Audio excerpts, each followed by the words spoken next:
All right, welcome to a race slash gear recap episode of Conversational Pace. I am Brett Hornig. I just finished the Pine to Palm 100, and I'm going to let my co-host Finn Melanson take over as host, and we'll flip the tables a little bit, and we can talk about the race. Well, I think we should start with just an elevator pitch on this race, where it goes, the why, all that. And I know this was the last year of it, but why'd you do it? Yeah, I guess it's not an elevator pitch to go do it. It's an elevator pitch to eventually watch my post-race vlog that comes out. Pine to Palm is a 100-mile point-to-point course through the mountains in southern Oregon. It starts in a tiny little town called Williams, and it travels 100 miles through the mountains down here in southern Oregon. We almost come down into California, drop by a couple lakes. It's pretty remote. It's usually pretty hot. We'll dive into weather and stuff, but yeah, you go through a lot of different types of scenery. Do a pretty good. I think you do like almost 20 miles of Pacific Crest Trail at the end. Like when you stay high up on like the Siskiyou Crest, that's pretty sweet. About 20,000 feet of climbing and descending. And you finish right in downtown Ashland in Lithia Park, which happens to be like 3 miles from my house. So how cool to have a literal home, like 100-mile, where the entire time I'm just like, I gotta run home. Where does that finish line rank in terms of all the finish lines that you've been at in your career? I mean, it was pretty sweet just because of like Proximity. If I was coming from out of town and when I finished at like 2 a.m, it's your standard like 2 a.m. quiet 100-mile finish, where it was like my family was there and Hal was there and that was it. But I also kind of loved that because then after I finished, I just got to like sit there, soak it in, hang out with Hal, hang out with my family, and then we just drove home. So there's no bars open at 2 a.m. downtown that you can crawl over to? They closed at 2 a.m. and I finished at like 1:38. So you got last call. That's what Hal said. He was like, dude, you guys got 12 minutes. You got 12 minutes. Go. Okay. I think we're going to cover in classic CP fashion, like the gamut of like shoes, nutrition, apparel, carry, miscellaneous. But I want to talk strategy first.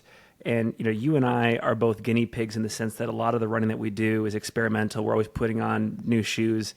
We're kind of out of familiarity with a lot of stuff. In terms of just broadly, everything that you put together for this race, gear-wise, strategy-wise, how much of it were you comfortable with versus you were taking a bit of a gamble? So most of it I was pretty comfortable with, but I kept making tweaks. There were some things that I left intentionally blank. So like the amount of fluid I was going to consume per hour, I left that blank, and I did not fill that out until like 3 days before the race because just, depending on how the temperature can change. I've seen how people get so stuck in like their fueling plan and they do not adjust it for weather. So as it got closer to the race, the temps kept coming down. So it was going to be cooler on race day. So I actually swapped out a lot of liquid calories that I had planned for more gels because I knew that I was just not going to be consuming as much liquid as, the typical Pine to Palm, which is somewhere in the 90s as a high. Like it's, it's a standard, like not quite as hot as Western states, but yeah, it's a hot, sometimes pretty exposed hundreds. So I was planning for that this whole time, but then we got a high of like 78 on race day. It was absolutely beautiful. So, pivoted some of the nutrition strategy. And then I actually last minute went to a pack swap strategy for the first half. Yeah, you're right. No, now that I'm talking about it, I actually I didn't finalize a lot of things until like the week of the race. I also opted for drop bags, no crew, no pacers for the second half of the race to hold me more accountable to finishing.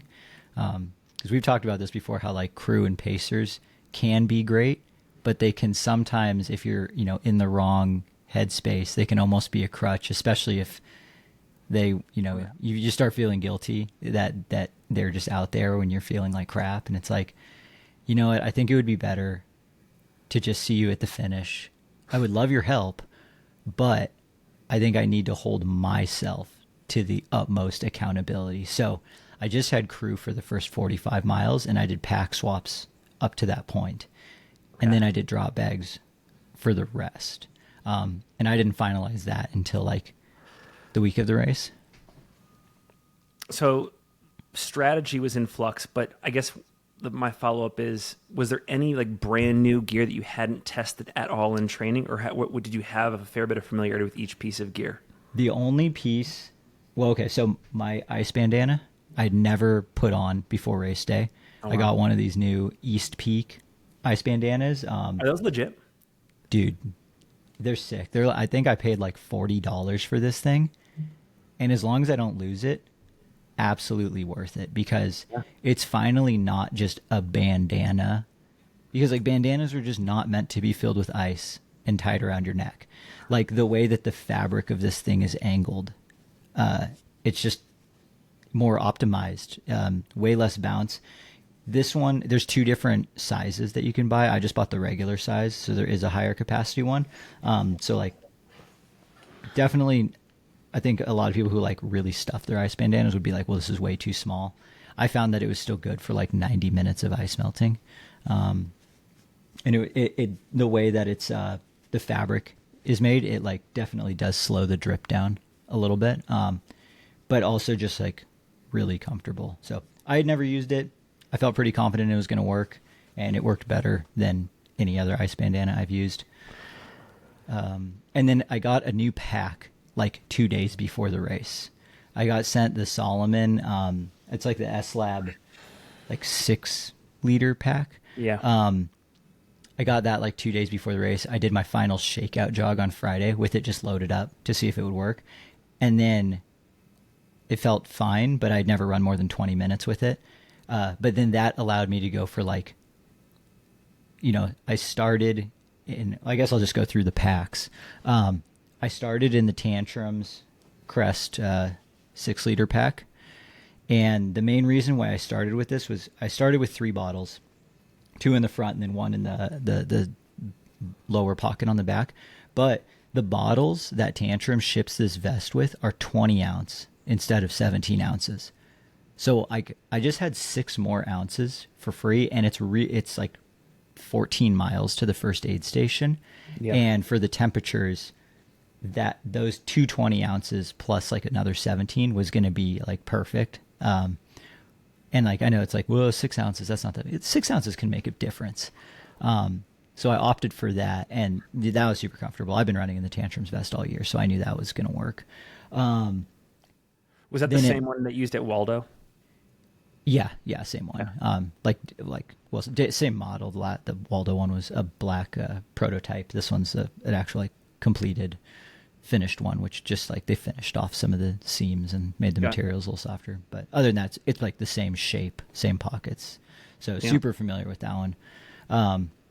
So I wore that for the first 28 miles, and then from 28 to 42, I wore the Salomon vest, and I wore the Salomon vest because usually that section of course is really hot, and it's pretty verty. And that's a spot where like a lot of people pop. So I wanted again to have like 3 bottles, pretty easy access. So like this is the Salomon pack, 2 bottles on the front, lots of gel space, and then small top pocket. But then this mesh down below is actually spot like purposefully built for a 3rd bottle across the side that you can access like super easily. So I just wanted to have that 3rd bottle access. And then the final pack that I used, which I then took from mile 45 all the way to the finish, was the on Ultra Vest Pro, which this one I had done like my last handful of long runs in. Reason I used this one was because of the storage on the back. So this is a waterproof, it's a waterproof compartment. It's what kind detachable. Of material? What kind of material? kind of just like it feels like a ripstop, almost like a heavy duty like Gore-Tex type thing. But so it's waterproof. It's detachable. So I actually put this in my drop bag at mile 66, not the pack, just this part, and it had my headlamp and a waterproof jacket in it. And then all I had to do was pull it out of my drop bag and clip it to the back of the pack, which was really nice because then I didn't have to carry this part, which it doesn't breathe very well, during the final hot hours.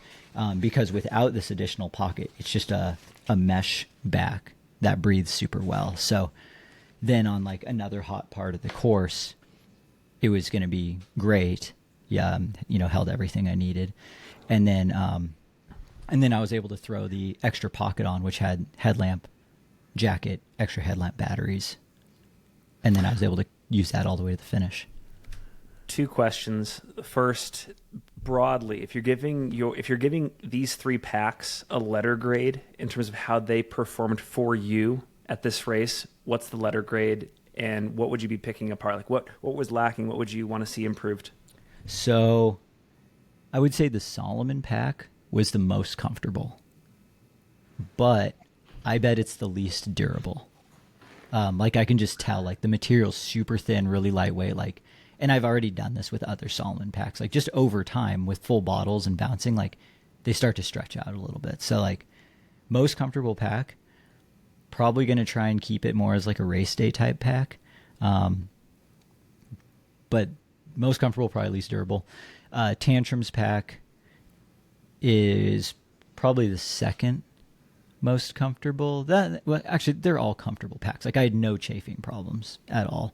But I do like the Tantrums pack. I'm just familiar with the pockets. I would probably love if it had a little bit more storage space on the front because it's just got 2, like one stretch pocket on each side, whereas the Salomon one had a stretch pocket plus a zip. But and then, yeah, that one's great. The On pack, I love it for the storage, but like the bungees that they use to clasp it along the front piss me off so much. They're so stupid. They're too small. They're overcomplicated. It takes forever to like get them clipped in. Once it's clipped in, it's fine. But I'm just like, why are you like this? My Salomon pack actually came with like a whole nother set of bungee clips that are like normal, just simple ones. I'm probably just going to swap those over to this On pack because, yeah, super dumb. In terms of bouncing, they're all like, all of them were no bounce. They're all pretty incredible in that regard.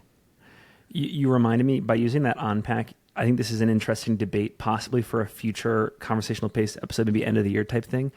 Which shoe brand out there is doing the best job at vertically integrating into the rest of their athletes' gear needs? So, for example, like how does this pack compare to what Hoka is offering their athletes, what ACG is offering their athletes? Like, I don't know if you have a thought there, but this is as more of these shoe brands require their athletes to just like totally kit out head to toe. For sure, who's doing the best? I would say this On pack is better than what I would have like expected from On.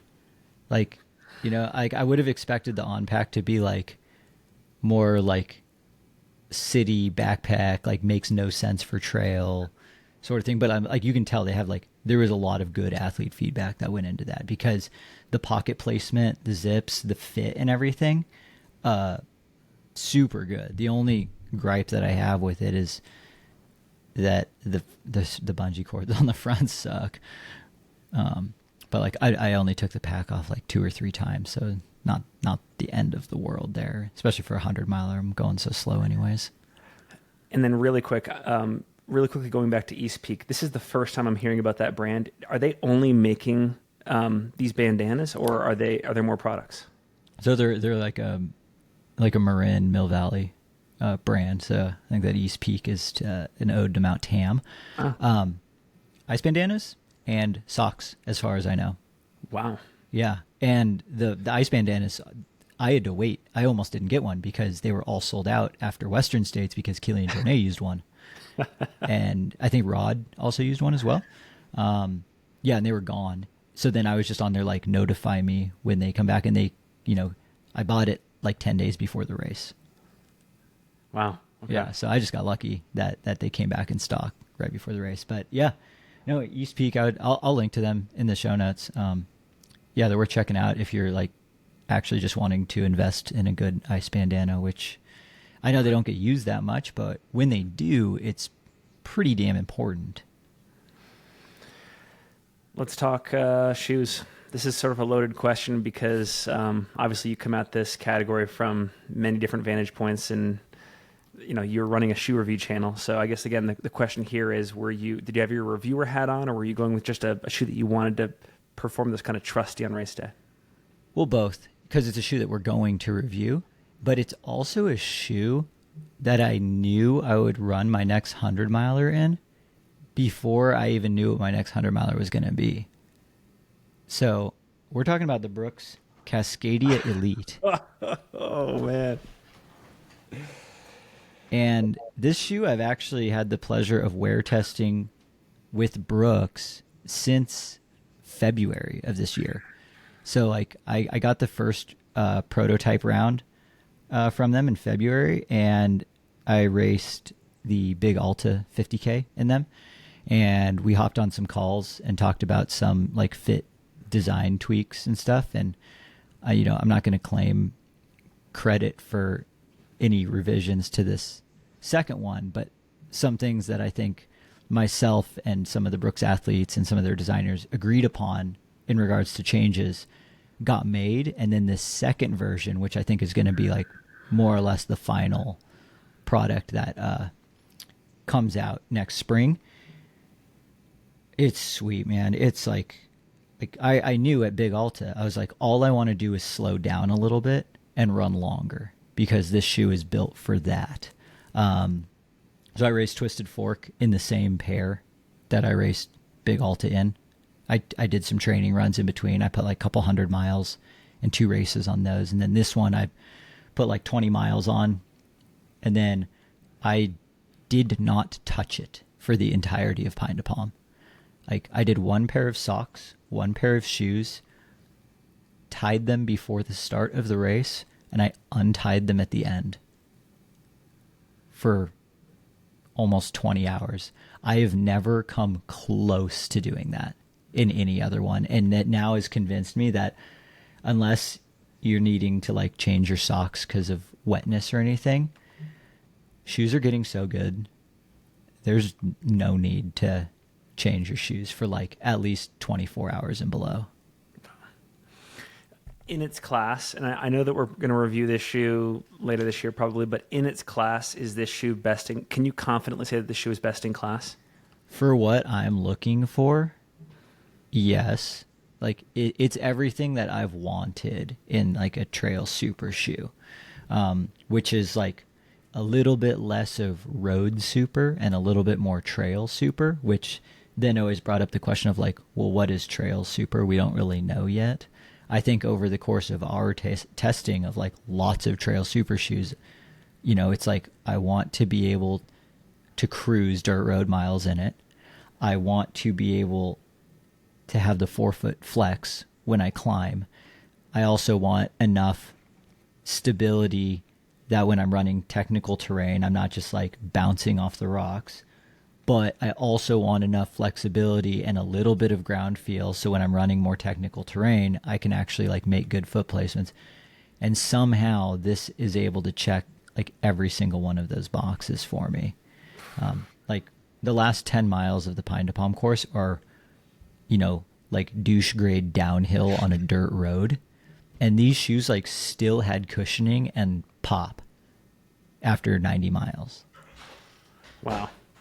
Yeah. And then, again, just to like tee this up for the audience for context, what other brands and shoes within those brands are competing with this shoe from a performance standpoint?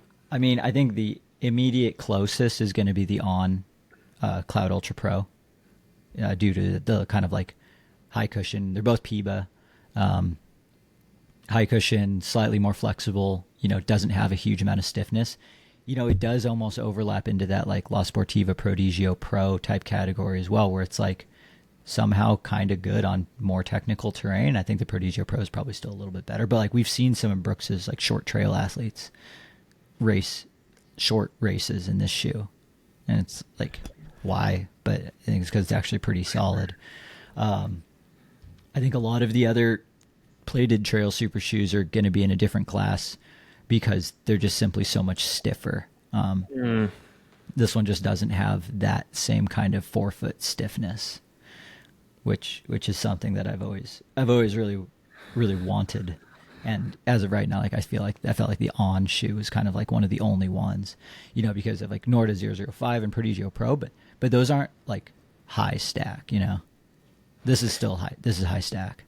You finished on the podium, had a great day. So you didn't have to go to this, but I'm guessing you did have a blow up shoe in case things went south. What would that blow up shoe have been? So at mile 66 in my drop bag, I had the On Cloud Ultra Pro because like I knew I could blow up in that shoe, but also if there was a chance of ever coming back to life, or not even as a blow up shoe, maybe I was just getting a blister or something was bugging me.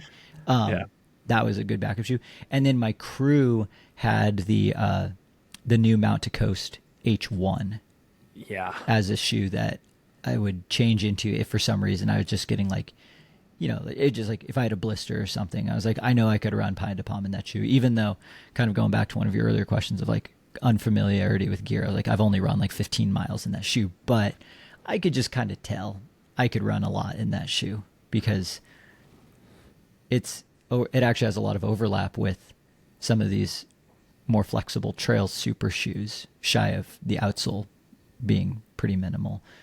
That was actually another thing I really like. Vibram Mega Grip Elite outsole and properly sticky, but with a good lug pattern. Nice. So it was like actually worked very, very well. I would echo your sentiment on the H1. I also have only put about 20 miles in the shoe, but it's super comfortable, great fit. We're testing it right now, and I was telling you offline that I'm debating bringing it into inappropriate terrain territory simply because it's comfortable and I'm going to be on my feet for a long time. Yeah, and like I'm so curious how that thing. I haven't taken that shoe on any sort of rock. I've only taken it on dirt, and like the outsole is like straight up not rubber. So I'm like, and it's like super hard. So it's like, would that just slide straight off of rock, or I don't know. So that's my only hesitation for you out there in the 100-mile wilderness is like, there's a lot of slate out there. Yeah, what if it doesn't grip to rock at all? Would you be effed? Got to find out if it's Road the Jungle Gym. From a nutrition standpoint, you said earlier that it was sort of, it was a wait and see game until race week. And then based on the weather, you pivoted away from liquid to more solids, more gels. Go more in depth on your nutrition strategy. Yeah. So I actually got sent a tub of this fuel, this powder. Let me just make sure I have it on my phone. It's a brand. It's called Work Epic. Yeah, questionable name, but they make an endurance fuel, and a tub of it just showed up, and it's like 40 grams of carbs per serving and like 300 milligrams of sodium. It has some sort of like proprietary carbohydrate that they have patented, and it kind of sounds like it's your standard a complex carb. Like how Scratch was using like cluster dextrin for a while, and they're super high carb. I don't know, so something like that. I mostly used it because I liked that it wasn't super high carb. I like reasonable. Take a gel and drink a bottle, and now I have like 80 grams of carbs, and it's like that's a nice hour. It was the flavor. It's and this might sound like a turnoff, but it's like ever so slightly almost chalky. But what that did was get rid of any slimy stickiness in my mouth from gels. So then in a way, like almost actually just because it was such a different like texture, and it's just barely, I'm not talking like full on, I'm chewing up sticks of chalk, like just a little bit chalky. It never got sticky or like made my mouth feel like that sort of way, after a bunch of gels. So it was actually really nice. And it's a very light lime flavor, not sweet at all. And I just found that I was like, I can drink this. I can drink a lot of this. So I started with 3 bottles. 2 of my bottles were full of that. When I saw my crew, I grabbed 3 bottles. I think 2 more bottles were full of that. Yeah. And then when I left my crew when I saw my crew for the last time, I grabbed 2 bottles, and 1 of my bottles was that. And then I just switched to water for the whole second half of the race. So what that also did was it reduced the amount of gels that I needed to take in the first 50 miles. And that really allowed me to keep slamming them in the second half of the race. So I added it up, and I ended up averaging like 50 to 60 grams of carbs per hour across the entire race. Okay. It was more like 70 to 80 for the first half, and then like 60 to 70 for the next like 20 to 30 miles. And then it was like 30 to 40 for the last, 4 or 5 hours. Cause at that point you're just like, F this. Yeah. So it was like your standard like drop off. But then it ended up being like still not too bad. For gels, I did Neversecond and Science and Sport Beta Fuel. Okay. I did Neversecond caffeinated gels, like one about every 3-ish hours. That's actually one I had only ever taken one of those in training. I chose those because the caffeinated gels, they all taste like, you can taste the poison of the caffeine in them. Yes. A little bit, like all of them. They all, like the Morton ones, the Precision ones, like they all have that taste. The Neversecond ones have that the least, I think, because they're slightly higher volume gels. And this was the main thing for me. There's 75 milligrams of caffeine instead of 100. Okay.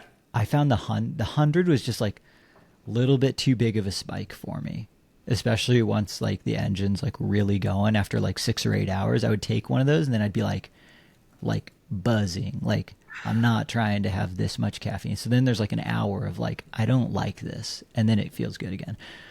The 75 milligrams of caffeine was perfect for me. So those will be my go-to caffeine gel for here on out because they taste fine.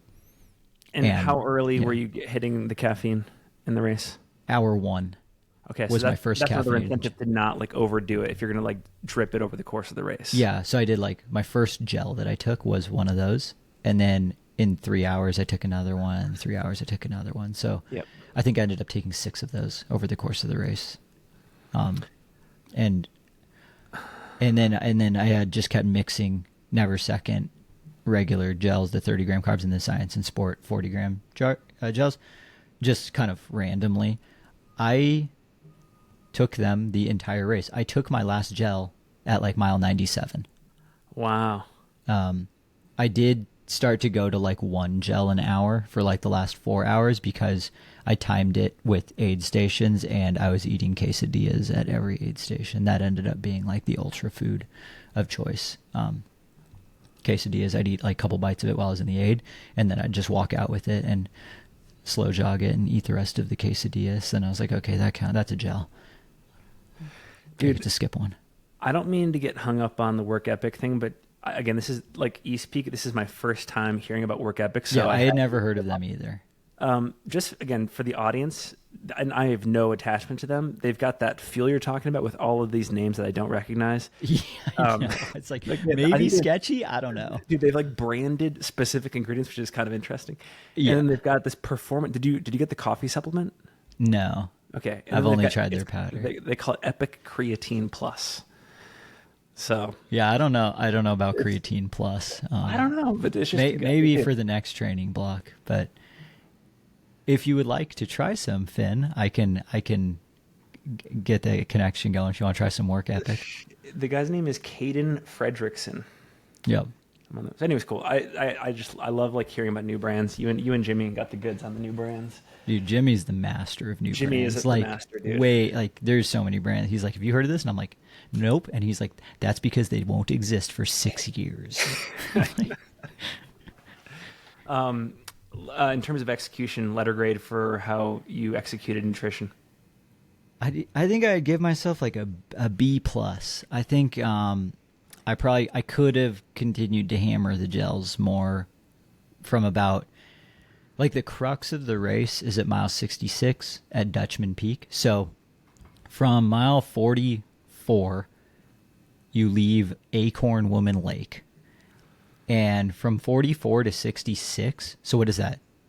22 miles? You're running pretty much up or flat for 22 miles. And it's like net up of like 5,000 feet. And it's like usually warm, kind of exposed, and it's mostly dirt road. The second half is dirt road. The first half is single track. So like it just beats you down because you just hang in this like douche grade gear for like 3+ hours, and it just gets you. And then I know it's not that high, but like you then all of a sudden get up to like almost 7,000 feet.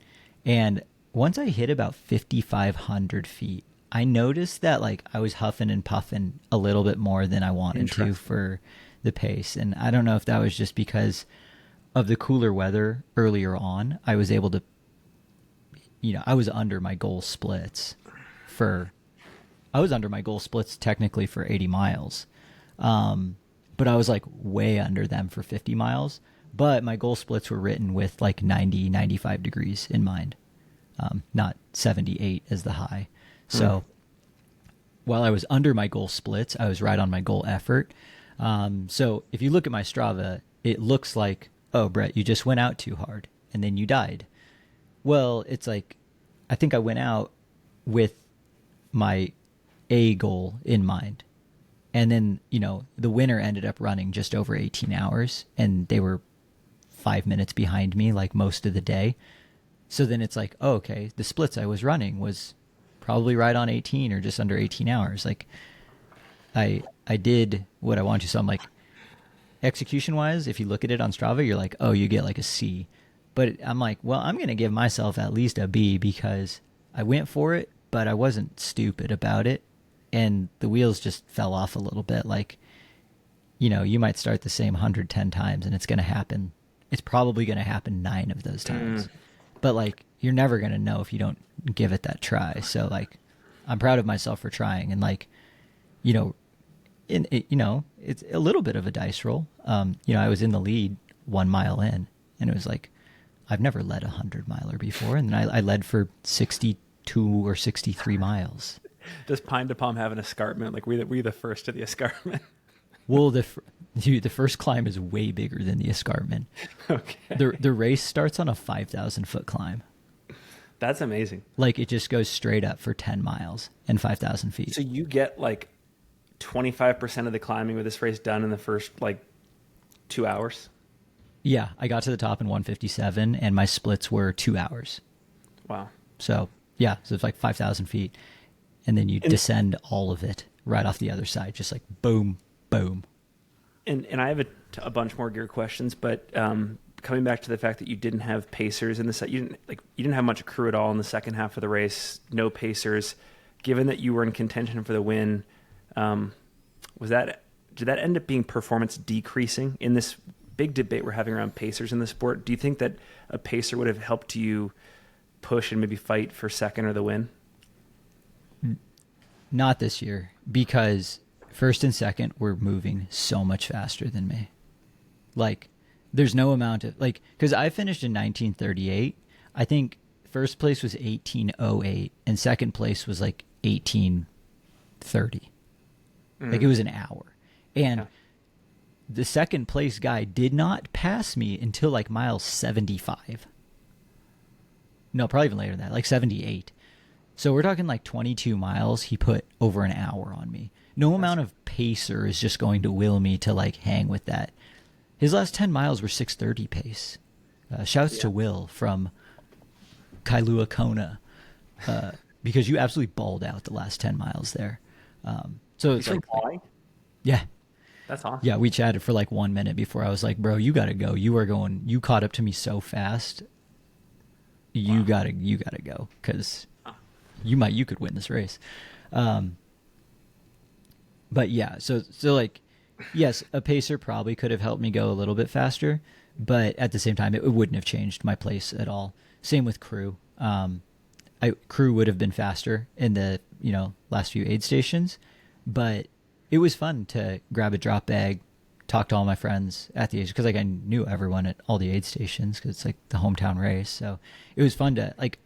I purposefully spent like 5 extra minutes at every single one of those last aid stations. Like I sat down, I drank that cup of broth, unpacked my drop bag, made sure I have everything, chit-chatted a bit, because it was like we're fine. Like we're gonna finish this thing. We're not gonna win. And like I didn't have any goals in between. It was like goal number 1, finish the race.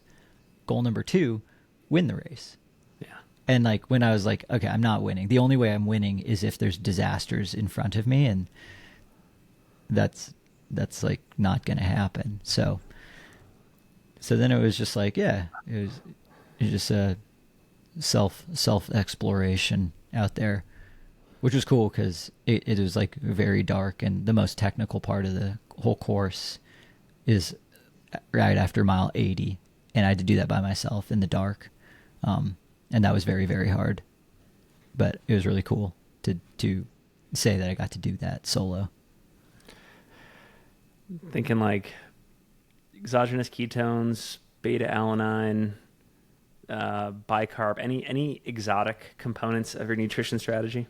No, I actually didn't. Yeah, I was pretty as the cyclists would say back in the day when they were clean, pan y agua. It was, yeah, I didn't do none of the fancy shit. It was pan y agua.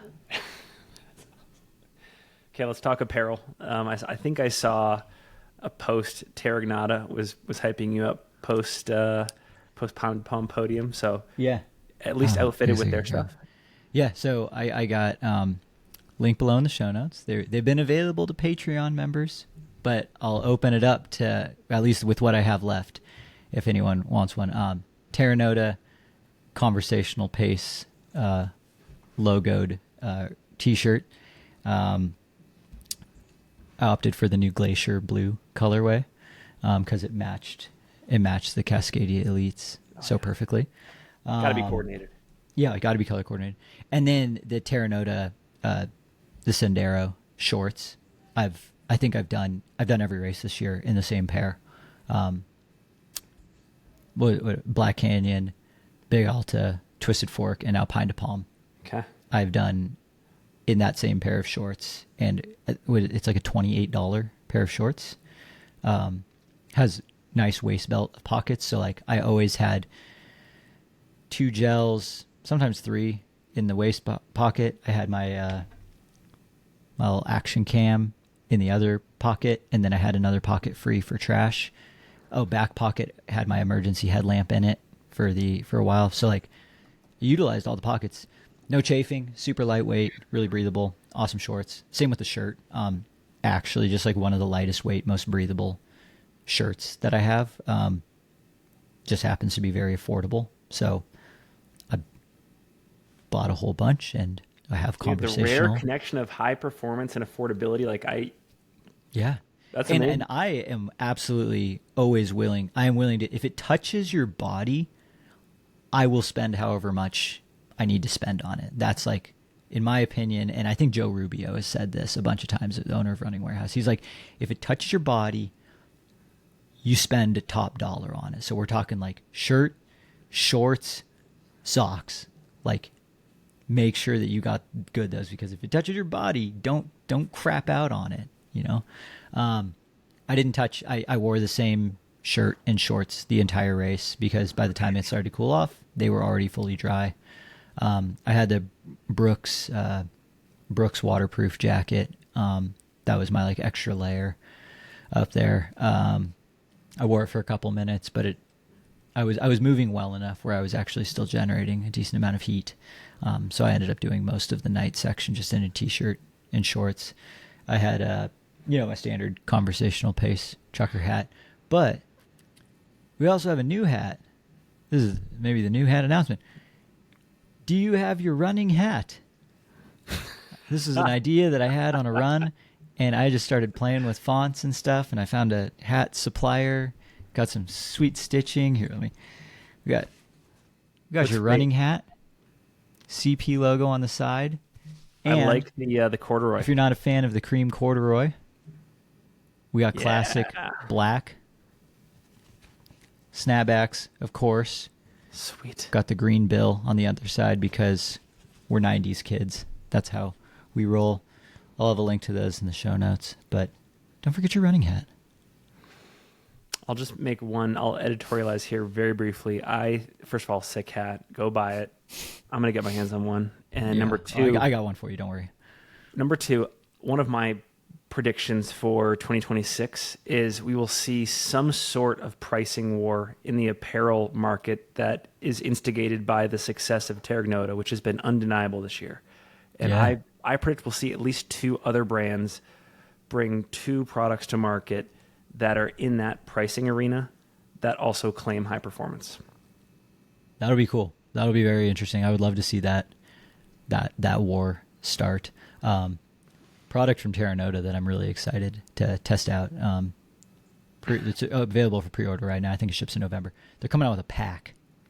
Wow. And from what I hear, it's like, I was chatting with Alex, the founder of Terragnota, and we were just talking about like what do you want in like most of an everyday pack, and it sounds like it checks all the boxes. So what then will really come down to is just like what the materials will be like. But I think it was like $88 or $80 or something, and it comes with 2 bottles, and we'll see.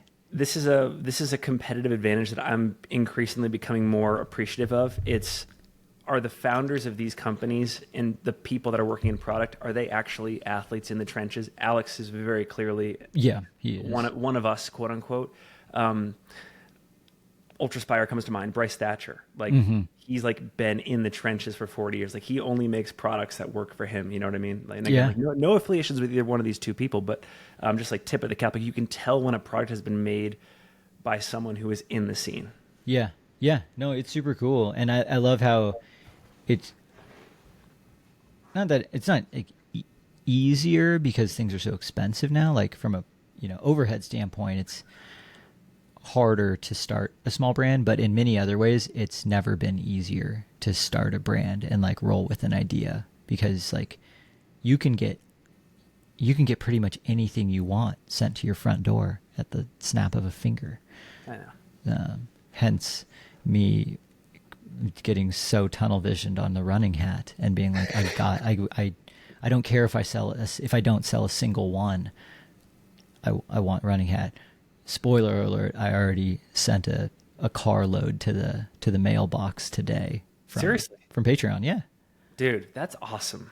Yeah, so the first few running hats are already out, and there's not that many left. But I don't want this to sound like too much of a commercial, but I'm proud of this hat. And I want you to start a shoe brand. That would be... I'd have to look into the economics of that. Terragnota for shoes. Yeah, maybe it'll just be them. Anything else on the apparel front that I missed? Like rain jacket, anything? Yeah, it was a Brooks rain jacket. I wore a pair of Gooder sunglasses. They're not like your standard Wayfarer ones. They were like a little bit sportier looking, and I actually went for the brown lens, the slightly lighter brown lens, because it was scattered clouds most of the day, and I didn't want something super dark when I was in the shade. But rocked for her headlamp. I went for the classic, the Petzl Now Plus, the model that they don't make anymore, but it was the one before. I don't know what the current high-end Petzl is, but it was the one that everyone was wearing. And I got it from a buddy because he reviews headlamps and he didn't need that anymore, and I think it's fine. It's pretty bright. It's funny, a lot of the bushes up on the PCT up there at night, they're like a really light, almost like sage color, and they reflect so much light that they were actually messing with the reactive lighting a little bit at times, where then all of a sudden my headlamp would go super dim because of the amount of light that it would get back from it. So it was like not perfect. Swapping out the battery is kind of a pain on that one, but it's comfortable. The battery lasted long enough, and it was bright enough, and it was what I had. So, Do you think Petzl's best? Like, who's best in your opinion for lumens? Who's best in class right now? I mean, I haven't. I'd have to go through like extensive testing, but looking at it, the company that Zach Miller is sponsored by, what's it called? Oh, it's like Moonlight or something. They seem like that It company. looks like a lot, though. It looks like you're Well, putting a like a whole like, erector set on your. Well, I mean, it's got a freaking GoPro mount for the light. But that's that way you could like mount it to your helmet or handlebars. But for like 100-mile effort in the night, I will say Will, who got second, he came up on me on like really dark section piece. He had the headlamp Kogala light combo. That's a big one. And again, that's a lot of stuff. But dude, that's the freaking cheat code. When he passed me, like looking at what he could see, I was like, you saw the light. You are at no disadvantage right now because it's dark. Like that thing makes it full on daytime. Yeah, it's incredible. It's insane. But it is a lot. It's because I have one of those waist belt versions of it, and it's a lot. There's a lot of components. It would be one of those ones that you'd want to be very comfortable with. Like you'd want to know like exactly where all your pieces are. Like, but yeah, Moonlight seems like one of the brightest companies.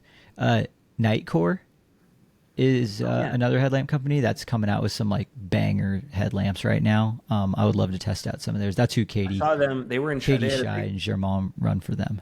They had a big booth in Cham. Yeah, they've got some cool lights. They've got some that can turbo mode at like 4,000 lumens. Like, if that battery goes, you might blow your head off. How about other like miscellaneous tech, like watch? What we're using? Suunto Race S, so smaller version of what you have. I had the course. Which one do I have again? It. Which? Just the Race. The Race, yeah. Suunto yeah, Race. and I have the S, which all it is just slightly smaller. Rated for 30 hours battery life. I had it fully charged before the race. It grabbed my heart rate. You know, I didn't dial anything back. I had it. I had the route saved on the watch. When I finished in, I think it was 19 hours and 38 minutes, it said I still had 11 hours of battery left.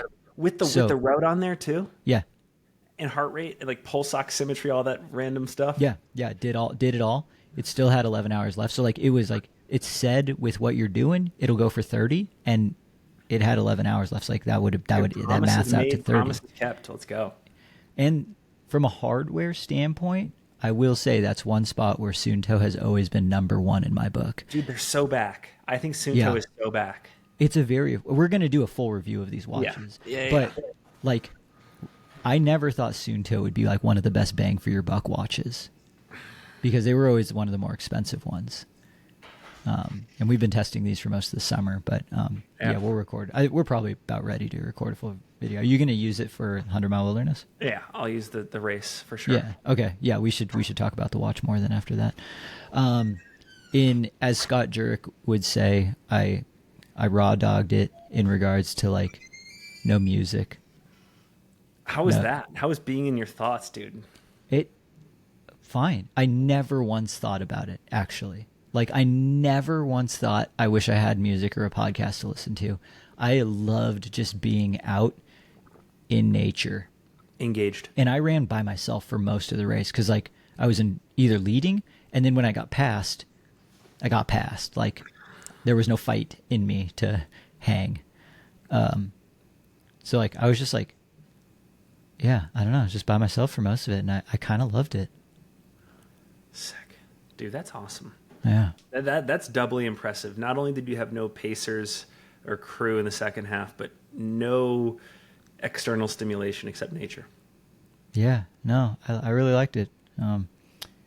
Socks. Up in 2025. Yeah. No, and I always try to make sure to like detox myself a little bit because, you know, there's a lot of running stuff to consume. Socks were from Kailas. Are they the orange ones? Yeah, Kailas Fuga. They're great. Yeah, they sent us some shoes. We're gonna review those and pack, and a pair of socks. And I love the socks. Like I did a bunch of my big long runs in them, and I was like, dude, these socks are great. I'm going to start the race in these. And if I change socks, I think I had like a Smart Wool Run sock and then my classic like Features Elite Mini Crew in all my drop bags. I didn't touch them. I didn't get a single blister. That's the other thing with the one pair of socks, one pair of shoes. I didn't get a single blister. I didn't get a single hot spot.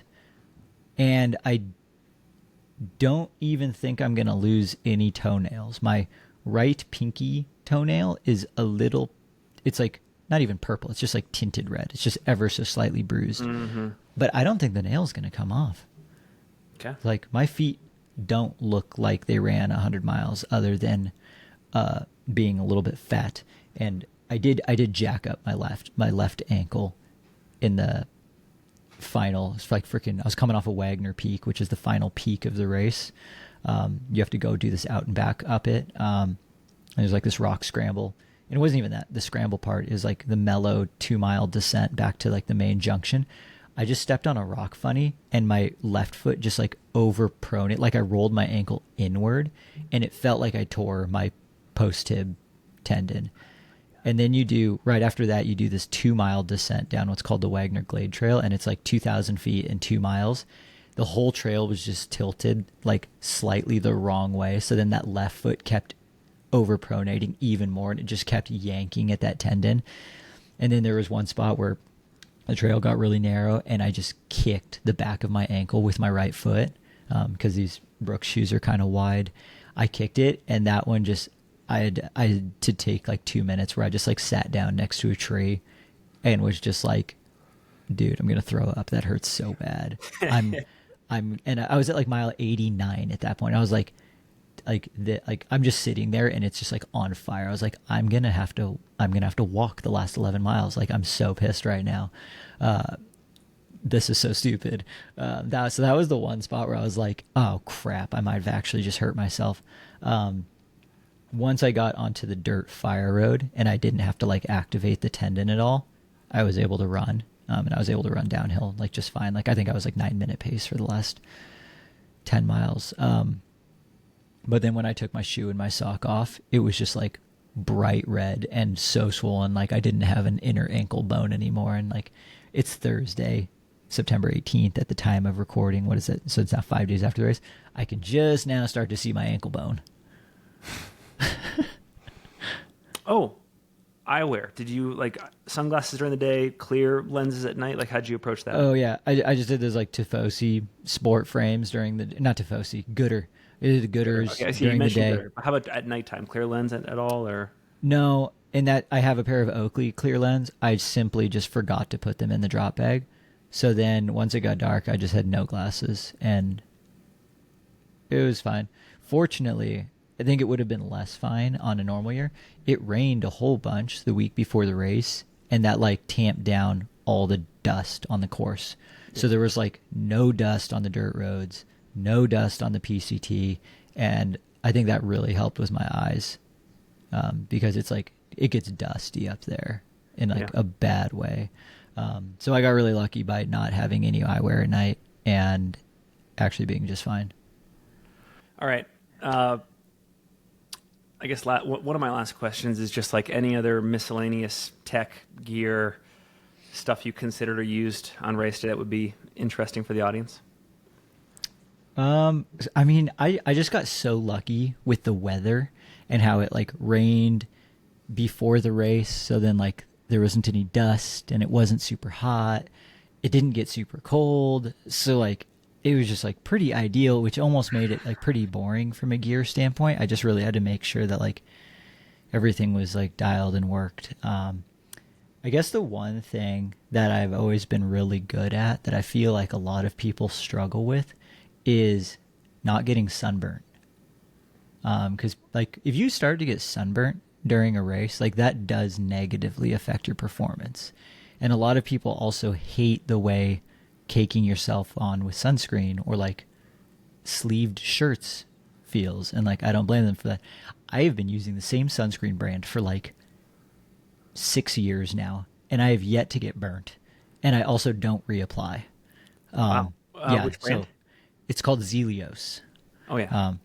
And Yeah, I think I wore it at Javelina both years, and I never got burnt. So like, what you do is you put a layer of Zealios sunscreen, and it's like a sports sunscreen. It's like what all the triathletes use, or so I've been told. You put a layer on the night before the race, and it does. It's a zinc based sunscreen, so it's like super legit. It rubs in like very dry, not oily. So you put a layer on before bed. You go to sleep. You wake up in the morning. You put another layer on, and then you're good to go. That was all I did for the race. Didn't even get close to getting burnt. Do you shower between those applications at all, or anything like that? I don't. Okay. So if you do, that might be a problem. Okay. But also, just like, I've also not done the like before bed layer, but for the early morning start, it's easy. Dude, that's cool. Yeah, one before bed, one in the morning. I didn't get burnt. Like I'm totally fine. It didn't ever rub off. I was still dumping water and ice on me out there. I've used it for my 2 Western states, my 2 Javelinas. Never gotten sunburnt during a 100-miler. So I take great pride in that. Yeah. I think that was really the last like big gear piece, because other than that, it was honestly like a pretty minimal gear year for this race. Well, dude, I learned a lot in this conversation. A couple new brands. I think I knew about Terragnota, but I think it was cool to hear you spell out like just how critical they were apparel-wise. Earlier, you said that you carried an action cam, which is quite the commitment. So, as we close out here, what can CP listeners and viewers look forward to down the pipeline? My friend Ethan, Ethan, Of course. he's a legend. He's helping me put together a little post-race vlog video. So captured some footage just of the course, the aid stations, random like rambling and nonsense. Is kind of funny to see what things I end up just talking about when you're like, 12, 15 hours deep. It's even if you don't make any videos, like when you do your 100-mile wilderness, please take a camera with you. I am. Like, yeah. Honestly, dude, this was my pacer. Like, this was my emotional support camera, like in the middle of the night. And I just like had a thought. I'm like, I need to talk to someone. I just like pop this thing up and I'm just like, I should make a hat that says running hat. So yeah, stay tuned for that. It'll probably be a couple weeks. So pretty quick turnaround. Yeah. Nice. Want to give people something entertaining to watch. I also want to watch it too. So, let's go. Yeah, stay tuned for that. We got some shoe reviews. Oh, I don't know did I ever show the buckle? Show it again. You should offline. Sick. Hal balled out. So Hal, this is normally a silver buckle, but Hal, in honor of the last year, and the theme was fade to black, Hal got every single one of the finisher buckles powder coated. So it's like a stealth matte black, super high quality. And I think this might be my proudest belt buckle. Yeah. Like I don't have many. And I guess for that reason, it's really hard to pick one, but this might be my proudest one because this is the hardest 100 I've done. Okay, last question, because you just inspired this. Super complete season: Black Canyon 50K, Big Alta 50K, Twisted Fork 68K. Now this pretty complete, consistent season with a new addition to the family. Do you anticipate a similar thing in 2026? I have no idea. I think we gotta. I think one thing that you, me, and Mike McMonagle, we need to sit down and chat about where we're all going to race next, because that's something that's been multiple years in the making, where we've all, purposefully or not, been dodging each other. And the three of us have never lined up in a race together, right? No, I mean, I missed out on Silver State 50. Yeah, we've all raced each other, but we've never all raced each other. Yeah. So I think maybe a goal of 2026 is that we need to just make that happen somewhere. And I think there could be some fun to be had out of that.